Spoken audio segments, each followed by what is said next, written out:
Hello, Flat Earth researchers, debaters and debunkers.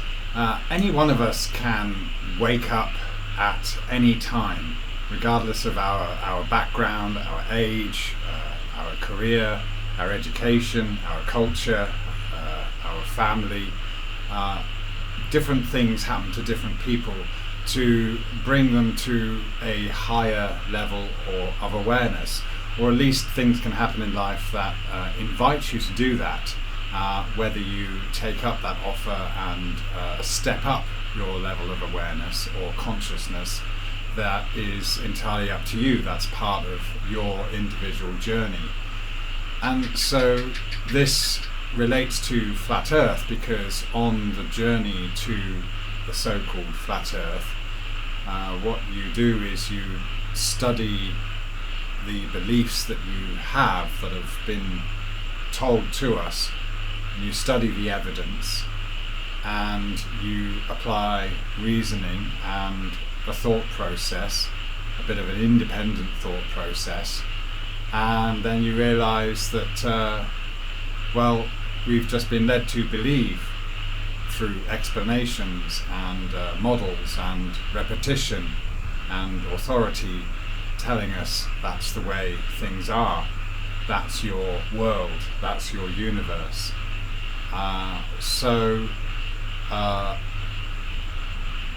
It's not the only way that you can become more conscious or reach a higher level of consciousness or awareness. As I said, it happens to millions or billions of people in different ways depending on their life situation. It's just that the Flat Earth is a really good one to do, because you're looking at reality and how it really is, and then you're asking the question, well, has anyone ever measured this spherical surface of a globe Earth? And no one ever has. It's all a bunch of explanations and assumptions, and then you can start to discern the difference between measurements and calculations, or facts and explanations, or real physics and imaginary physics, or the way that mathematics can be used to come up with an entirely abstract concept and in some ways make some kind of connection to reality, or make us believe that these mathematical models are our reality. So that's just pointing out a few of the things that you come to notice on the journey. So it's all about increasing your levels of consciousness or awareness. And so on the whiteboard here I've put 3 levels of consciousness, and in brackets awareness, because we're talking about how aware we are of our situation around us and our place in it in relation to other people. You could be talking about society, you could be talking about a political group, or a gang, or your family, or just your background, where you were brought up, the way you were brought up, what influenced you while you were growing up. These are all external factors that can really shape us, and a lot of the time we are quite unconscious of our own behavior and beliefs,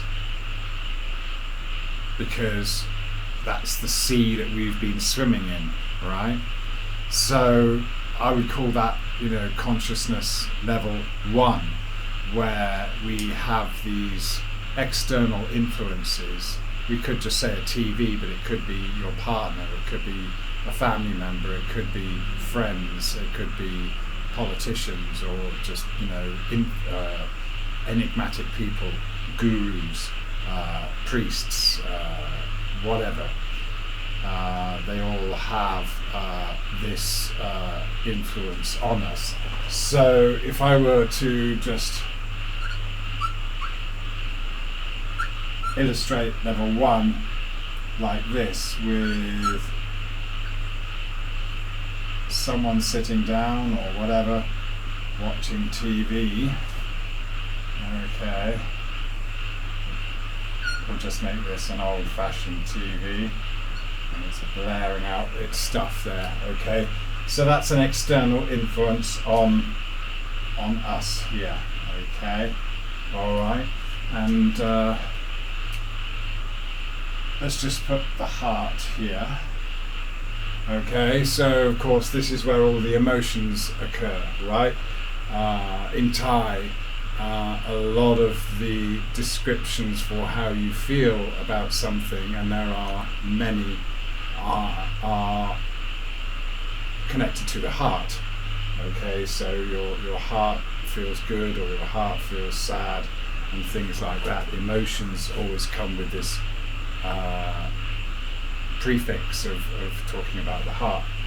Okay, and then of course you've got, well, I'll just draw this red around the head to represent the mind, just the immediate reactions that are going on. So the TV is pushing out its images, okay, and it's creating this sense in the mind.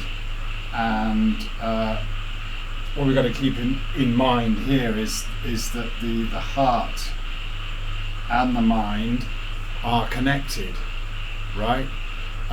If you have a certain emotion that's kind of happening in your mind, it's more happening in the heart. So that might make your heart flutter. It might make your heart beat faster, or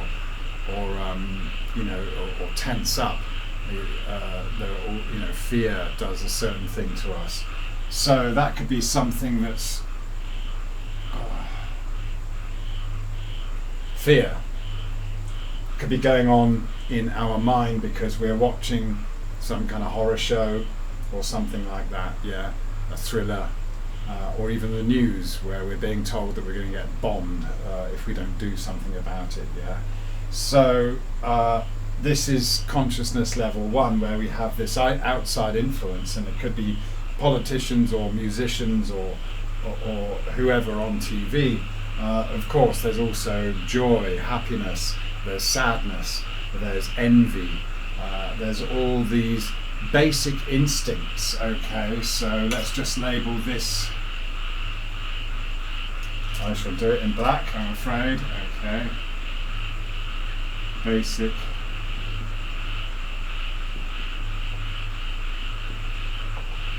Yeah, so they're on this level 1 of consciousness. We've got these external influences in our culture, in our society, or the TV, or the whatever, online, that is putting these senses into us: fear, love, hate, envy, jealousy, whatever, depends what's being pushed into our eyes. And that is giving us an emotion here. Okay, so we've got a feeling. Okay, there's something going on with our perception, it's being influenced, and that is affecting how we feel emotionally. All right. Now, for the most part, that's how we often operate. Yeah, we're just being influenced by these external factors, and our basic fight or flight instincts are kicking in. This is a very stressful way to live, isn't it? Right? You might be in a job or something where you feel like whatever you're doing for a customer or whatever is the most important thing in the world at the time. That's good in a way, because that's how you get good results. You focus. It's not necessarily bad, but it could be a very stressful situation. Yeah. So that's level 1. Well, what would level 2 be?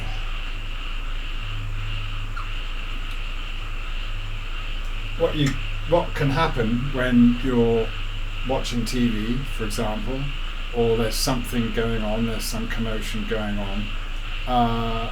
Sometimes that blanks out. You stop hearing what's coming from the TV or the radio or the conversation, and because you've got these other thoughts going on up here. So independent thoughts, okay, happening up here, okay, away from these basic instincts, yeah, okay. So while this is going on when we are in this state of consciousness at level 2, we're not necessarily being influenced by what's going on around us.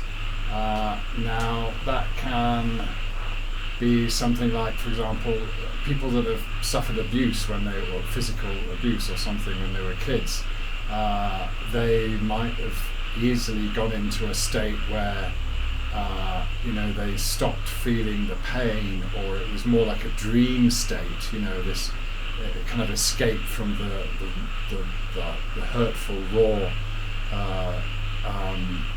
situation at hand, at the present. So understandably, a child will withdraw to some kind of place where it's this harsh reality isn't going on.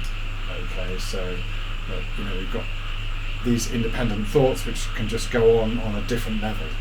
That was just one example. Again, it doesn't have to be negative. You might be just thinking about other stuff. Yeah. Okay.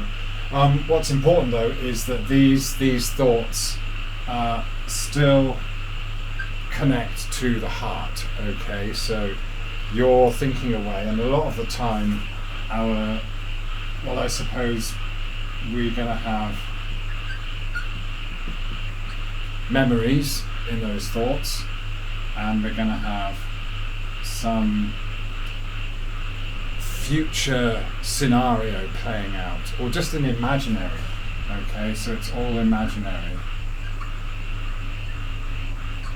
Alright, everything going on in the mind really is just imaginary in this sense, unless you become focused on something that's something else has grabbed your attention, like a couple arguing across the street, or birds singing, or a dog barking, or something like that. That's taking your attention away from there.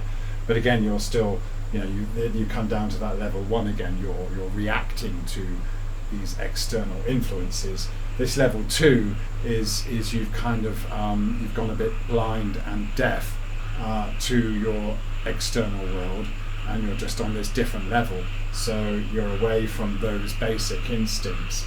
And okay, this is a bit more constructive, right? So we've got, like I said, independent thoughts as opposed to basic instincts. All right, so this is where a lot of magic can happen. A lot of ideas can formulate into something that might one day become more tangible.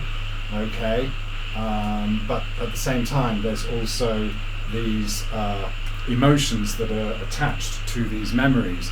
You might be having some good memories of a wonderful time. You might be having some sad memories, or you might be thinking of a time you got embarrassed, or you wish you'd done this or that, or anger might arise. So as you're having these independent thoughts, you still get these emotions that are similar to these basic instincts that are going on, right? As you have on level 1. Okay, and the same is when you're imagining some kind of future scenario, right? You could be excited about someone you're going to meet, or an opportunity that's coming up. You might also be dreading something that's coming up. You might be losing sleep over upcoming bills or something like that. How am I going to pay? What am I going to do? What if this happens? What if that happens? It's all imaginary, really. It's not happening right now.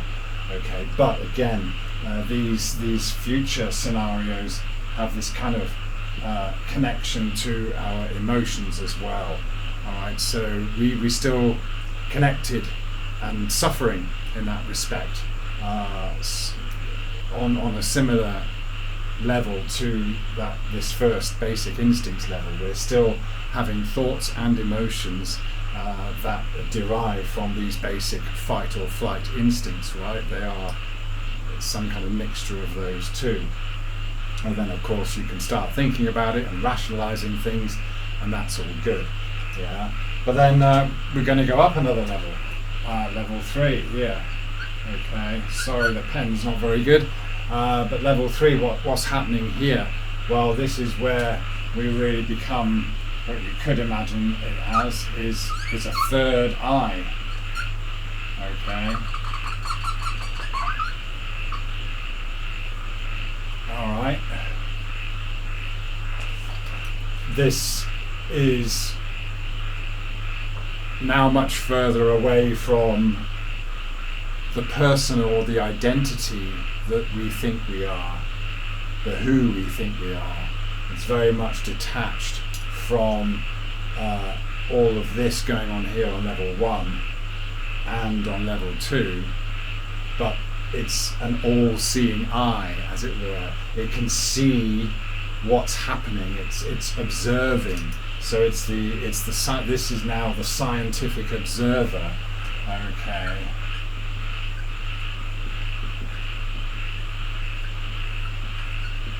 Yeah.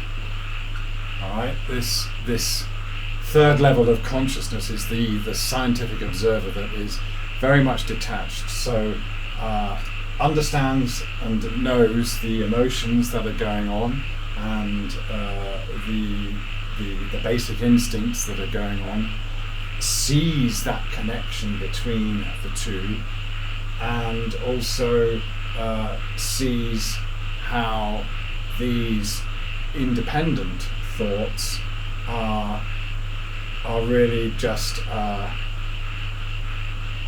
this kind of mess of stuff that's just getting in the way, causing a lot of disruptions to what is the reality. And it's a very serene scenario because there is no emotional attachment.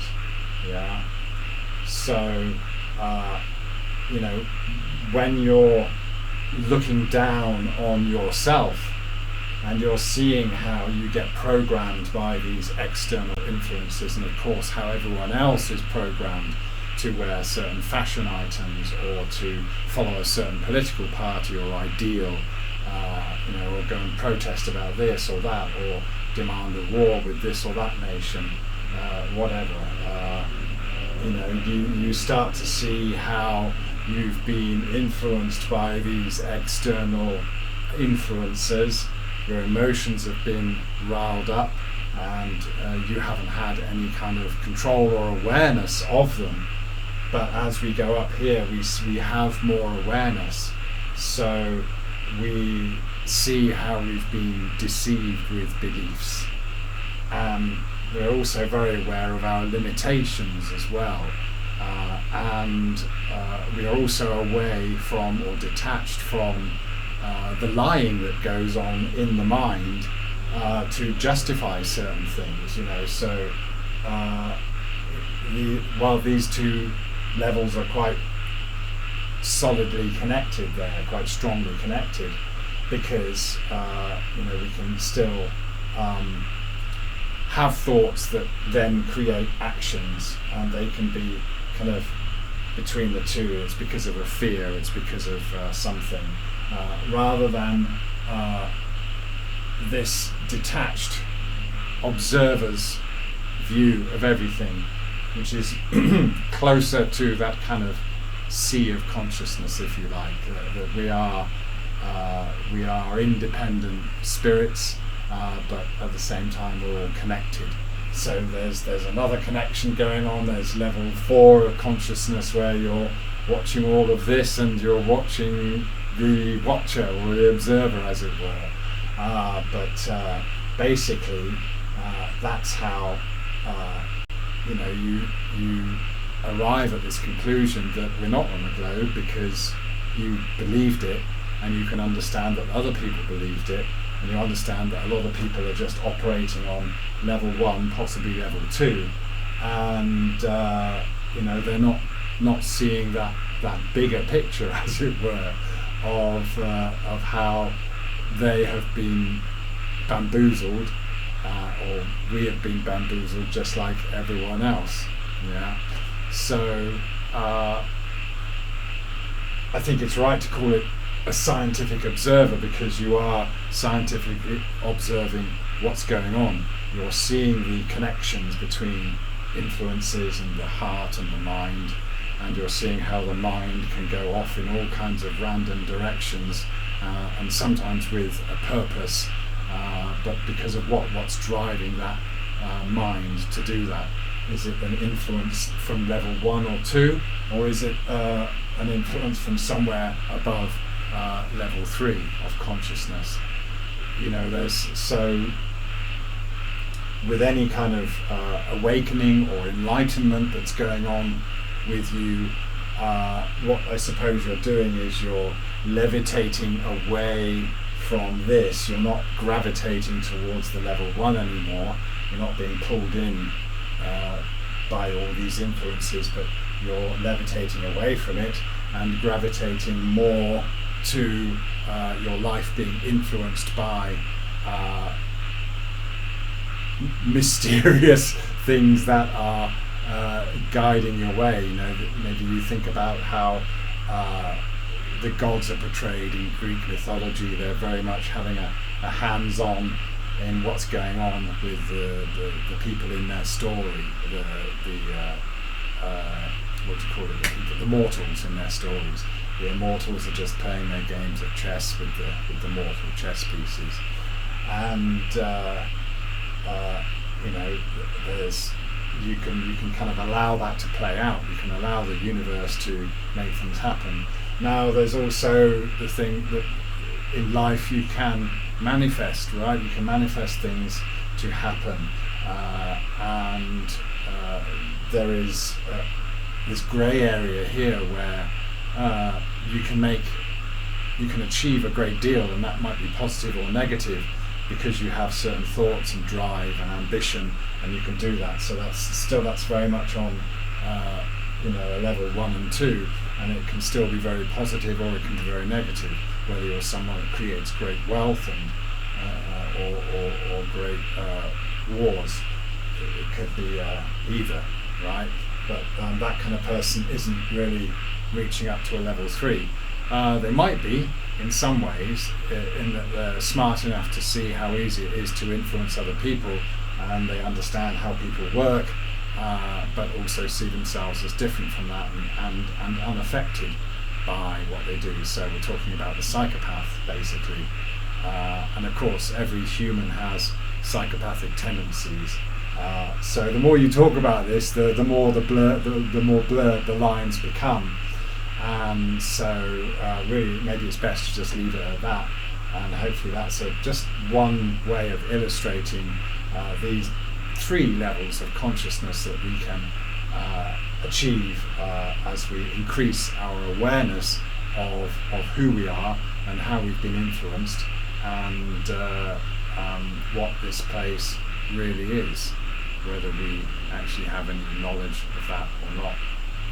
Food for thought, I hope. Thank you very much.